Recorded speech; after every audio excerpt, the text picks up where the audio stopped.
अस्सलाम वालेकुम दोस्तों, उम्मीद करता हूँ सब खैरियत से होंगे।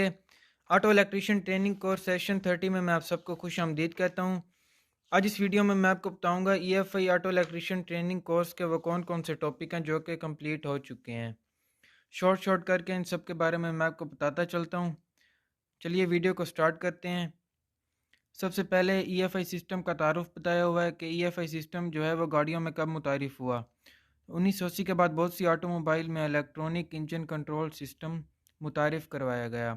1980 के बाद बहुत सी ऑटोमोबाइल गाड़ियों में जो है वो इलेक्ट्रॉनिक फ्यूल इंजेक्शन सिस्टम मुतारिफ करवाया गया। इसके अलावा आगे आ जाता है ईएफआई सिस्टम बुनियादी तौर पर तीन हिस्सों पर मुश्तमिल होता है। Number 1 input device, number 2 electronic control unit, number 3 output device. अब ये input sensors, electronic control unit और आउटपुट सेंसर्स क्या हैं, इनको ज़रा आपने गौर से समझना है। इनपुट डिवाइस या इनपुट सेंसर, सेंसर का लफ्ज़ी मतलब है कि महसूस करना।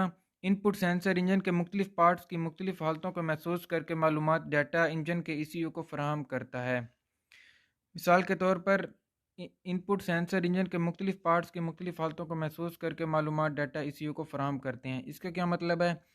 मिसाल के तौर पर केम सेंसर जो है वो ये सेंस करता है कि इस वक्त केम की जो पोजीशन है वो क्या है, जिससे वाल्व की हालतों का पता चलता है। इसी तरह से जो क्रैंक सेंसर है, क्रैंक सेंसर ये बताता है कि इस वक्त जो क्रैंक है वो किस पोजीशन पर है, जिससे पिस्टनों का पता चलता है कि कौन सा पिस्टन टॉप पे है और कौन सा बॉटम पे। ये सेंसर सेंस करके डाटा भेजते हैं इंजन कंट्रोल यूनिट को। इंजन कंट्रोल यूनिट क्या करता है? एक इंजन ईसीयू एक सेकंड में इनपुट सेंसर से आने वाली बहुत सी मालूमात को अपने अंदर मौजूद फिक्स डाटा के साथ मवाजना करवा कर सही मालूमात आउटपुट सेंसर को फराहम करता है। मिसाल के तौर पर इनपुट सेंसर भेजते हैं डाटा ईसीयू को। ईसीयू क्या करता है? ईसीयू इनपुट सेंसर से मिलने वाले डाटा को अपने अंदर पहले से मौजूद फिक्स डाटा के साथ मवाजना करवाता है और फिर आगे भेज देता है आउटपुट सेंसर को। अब आउटपुट सेंसर क्या हैं? आउटपुट सेंसर को एक्चुएटर का नाम भी दिया जाता है, जबकि एक्चुएटर का लफ्ज़ी मतलब है कि अमल करवाने वाला। ईसीयू से आने वाली सही मालूमात को हासिल करके इस पर अमल भी करता है। अब इंजन कंट्रोल यूनिट भेजता है आगे डाटा आउटपुट सेंसर्स को यानी एक्चुएटर्स को।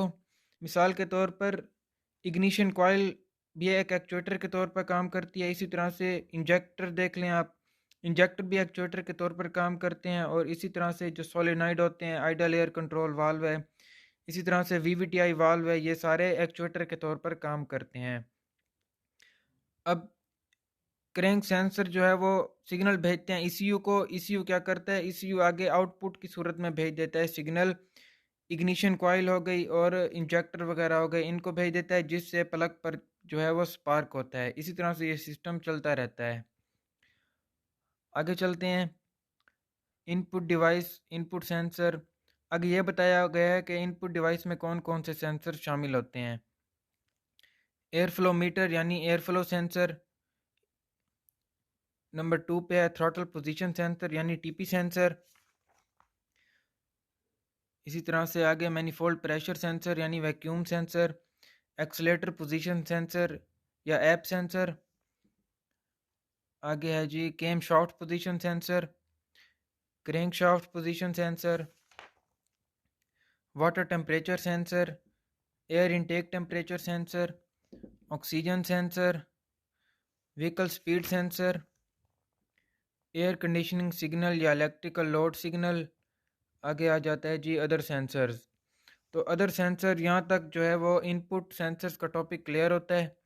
यहाँ तक जितने भी सेंसर हैं वो सारे इनपुट डिवाइस में शामिल होते हैं, इनपुट सेंसर के तौर पर काम करते हैं। आगे आ जाता है जी इंजन कंट्रोल यूनिट। आगे इंजन कंट्रोल यूनिट को भी डिटेल के साथ बयान किया गया है। इंजन कंट्रोल यूनिट क्या है, कैसे काम करता है और किस मकसद के लिए लगा होता है, इस पर भी मेरी एक वीडियो बनी हुई है अलग से। आगे आ जाता है जी आउटपुट डिवाइस यानी एक्चुएटर्स। अब आउटपुट डिवाइस में कौन कौन से एक्चुएटर शामिल होते हैं आगे उसने ये बताया हुआ है। सबसे पहले आ जाता है जी इलेक्ट्रॉनिक फ्यूल इंजेक्शन। उसके बाद फ्यूल इंजेक्शन सिस्टम की इकसाम बताई गई हैं। इसकी दो इकसाम है, एयर फ्लो कंट्रोल टाइप और मैनिफोल्ड प्रेशर कंट्रोल टाइप। आगे ईएफआई का फ्यूल सिस्टम बताया गया है कि किन पार्ट्स पर मुश्तमिल होता है। अगर नंबर 2 पे आ जाता है ईएफआई इग्निशन सिस्टम। ये आप सब जानते होंगे कि ईएफआई सिस्टम जो है वो दो इकसाम का होता है।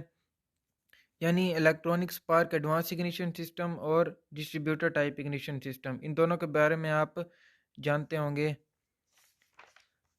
इन दोनों को भी डिटेल के साथ आगे बयान किया हुआ है, डिस्ट्रीब्यूटर टाइप इग्निशन सिस्टम को भी। उसके बाद ये आ जाता है आइडल एयर कंट्रोल वाल्व यानी आईएसी वाल्व। तो यहाँ तक आउटपुट सेंसर यानी एक्चुएटर्स का टॉपिक यहाँ तक कंप्लीट होता है। आगे अदर सेंसर आ जाता है।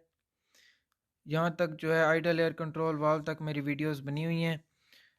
आइडल एयर कंट्रोल वाल्व को चेक करने का तरीका मल्टीमीटर के साथ और 12 वोल्ट बैटरी के साथ, इसके अलावा ये कैसे काम करता है, किस मकसद के लिए लगा होता है, इन तमाम पर मैं डिटेल के साथ वीडियोस बना चुका हूँ। वीडियो बनाने का मकसद आपको यह बताना था कि EFI auto electrician training course के वो कौन कौन से टॉपिक हैं जो कंप्लीट हो चुके हैं। जो दोस्त वीडियोस देखना चाहते हैं वो चैनल पर जाकर वीडियोस देख सकते हैं।